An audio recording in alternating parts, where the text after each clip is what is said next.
My poor dad was a PhD in education, but what does school teach you about money?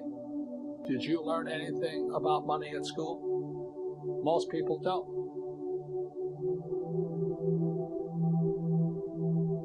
So that's why I had my rich dad, who was my best friend's father, and he was teaching me what the rich teach me. So look, ladies and gentlemen, if you want to be poor,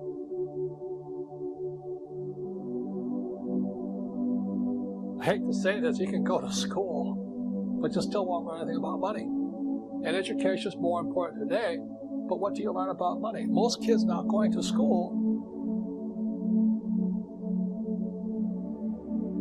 they're coming out of school deeply in debt with student loans, still not learning anything about money.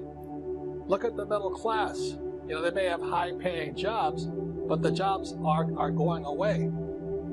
And what makes Rich Dad different is we teach what the rich teach people. You see, the beauty about real estate is you learn to use debt to get rich. I'll give you another tip. If you're going to be rich, you have to learn to use debt.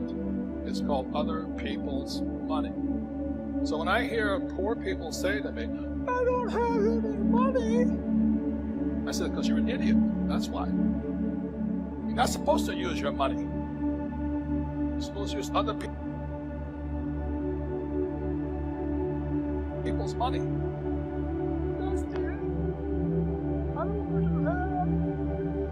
And so they stay poor. In 1997, when I released Rich Dad, Poor Dad, that book caused a bit of an upset because I said, your house is not an asset.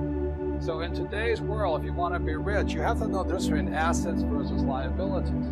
One of the reasons so many people are struggling financially today is simply because they're calling their liabilities assets, such as your house is not an asset, your car is not an asset, and things like that. So very simply, when I was a young boy, my rich dad taught me, he says, you have to understand a financial statement. So this is an income statement, this is a balance sheet. Now this is overly simplified. He says, what creates something to be an asset is very simply assets, cash flow money into your pocket. And a liability takes money from your pocket. So for most people, their houses are not assets or liabilities because every month it takes money to live in that house. You see, the best thing about doing those 100 deals is I was learning to think about debt is good. As long as you have in your mind that debt is bad, I want to use my equity. But the idea was not to make money. The idea was to train my mind. Debt that's paid off by somebody else. I signed up for a little real estate course. I've told this story before I get tired of listening to myself. It was $385. It was 3 days. That was the start. So I signed up, signed my name, sat down on the course. 3 days later, at the end of the course, he was a great instructor because he was a real estate investor. He didn't need the money. And that's when you know the guy is real, because you could tell he didn't need the money. He liked teaching. He liked inspiring people. It was just like my rich dad. So then the next thing he said at the end of the program, he says, when you leave this program, it's 3 days, Friday, Saturday, Sunday, he says, your education begins now. What you do at the end, as Kenny says, you get through the process of the 3 days and you start again. That's the process. So he says, at the end, when you end Monday morning, your job is to look at 100 properties. 100 properties in 90 days. Take everything I've taught you and look at 100 properties. That was the start. So naturally, we have 30 guys and 30 guys, 35 guys in the class. They all say, okay, yeah, we'll all do it. We all break into little teams. And as you know, by Tuesday, they all quit because they're too busy. They got to the school, they didn't start here again. But there's 3 or 4 other guys and we stayed through it, and we went to real estate agents, went through the little files. It was really antiquated ways of MLS, multiple listing services. We were looking for little dinky deals, small deals, because that's all we could afford. We didn't have any money.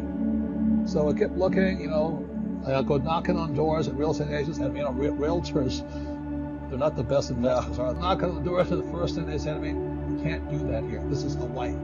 You can do that in Mainland, in California, Nebraska, but you can't do it here in Hawaii. And that's the first thing one of the first things my advisor said is that's what losers will tell you. You can't do that here. Look, somebody's doing it here. It may not be the real estate agent, it might be you. So I knocked on the doors, we find these deals, we had to go look at them, we had to write down, it was a 3-bedroom, 2-bath, 65, back then it was $65,000, it was a lot of money in Hawaii. Now they're $4 million. And so at the end of 90 days, we had 100 of these. And it was day and night. We just kept going until we got it done.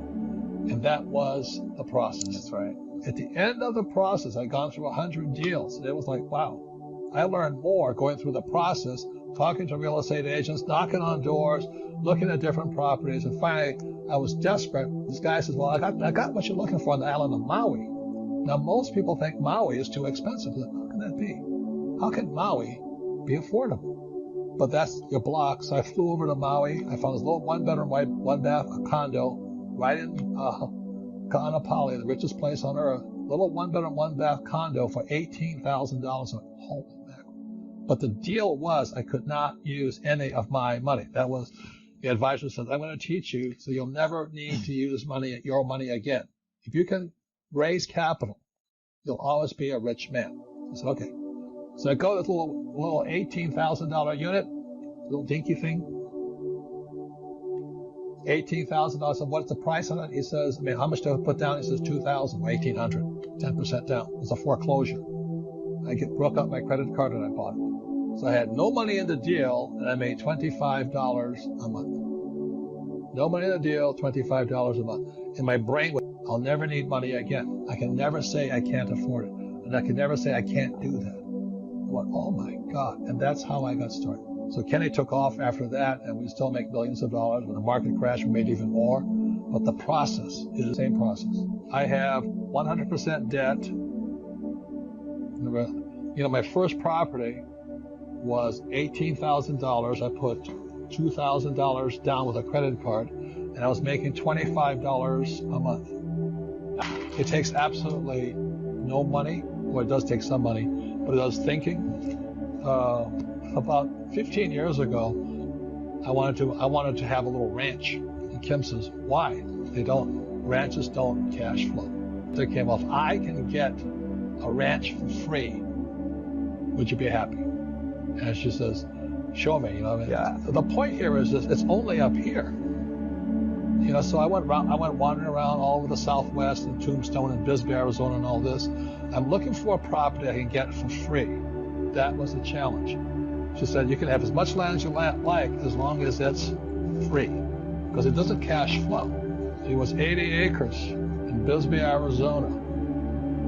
So I walked up to it, I was looking at the property, and I knew it because it was a beautiful property. It was tall mountains, oak trees all over, a little stream running through it and all this. And the problem was, it was $115,000. There's no property, there's nothing, no improvement, no building on it, except for there was a little road running through it like this, and there was a little building here. And this was a stagecoach depot at one time with Wyatt Earp and all those guys who go past. This is Tombstone, Arizona over here. This is Bisbee, Arizona here. So I'm staying on this property, and I said to the realtor, didn't know what he was, so how long has this property been for sale? He says, 10 years. I said, what's wrong with it? You know, this question, he says, I don't know. And I looked around, I said, oh, that's what's wrong with it. The sign was down. Nobody could see that. They drive by it all day long. They could never see the sign. So I said, are these guys, do they really want to sell? He says, yeah, they're desperate. And I said, well, where they live? He says, Florida. All of this is good news. I'm going, okay, this is good news. So, okay, make them an offer. And Kim's watched me and said, this is the offer. I'll pay you full price. Because by now they want the discount because they're not selling. I'll give you full price, but I have to have this property for free. And I will pay you in 1 year. I'll pay the whole thing in 1 year. So basically, it's called, I took a note, right? So I got a note for $115,000. I take control of this property. This little building here, I put $25,000 into it. And this the stream was running like this through it. And I built a little cabin right there. So this and this, we fixed the whole thing up. And then about 9 months later, it was finished. I put it up for sale. And we sold that. We sold 30 acres. This house, this stream, I had 50 acres left, and I sold this for $215,000. So at the end of the deal, and it's only going on in my head, we get 50 acres, and I put, after expenses, let's say about $80,000 in my pocket. And I had that land for free. This was 1974. The dollar had just gone off the gold standard. Everything was coming up fast. So I had to figure out how to buy it for zero. The reason I say that is most poor people, like Padre Pobre, always says, I can't afford it. I know some of you right now say, well, I can't afford it. I don't have time. I have children. I have a job. I have bills to pay. And it is those excuses that keep you poor. If you do not change that talk in your head, you will always be the poor person. So there was about 32 in my class, 3 days long. I think only 3 people completed the exercise. We went, we looked at 100 properties, wrote a 1-page report. At the end of the 90 days and 100 properties, this was the best property. So I went back to the person, and it was in bankruptcy. It was right on the beach, just as pretty as this beach here. And he said I had to have $2,000 down. This is called equity. Again, it's the language of money. So I have equity. The bank was going to lend me $6,000 in debt. That was the deal. Now I had the $2,000 in cash, but the name of the game or the exercise was, could I buy it for zero? So what I did was I paid for this property 100% debt.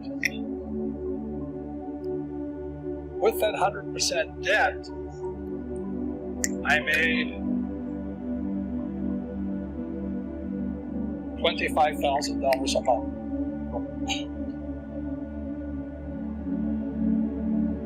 I was a free human being.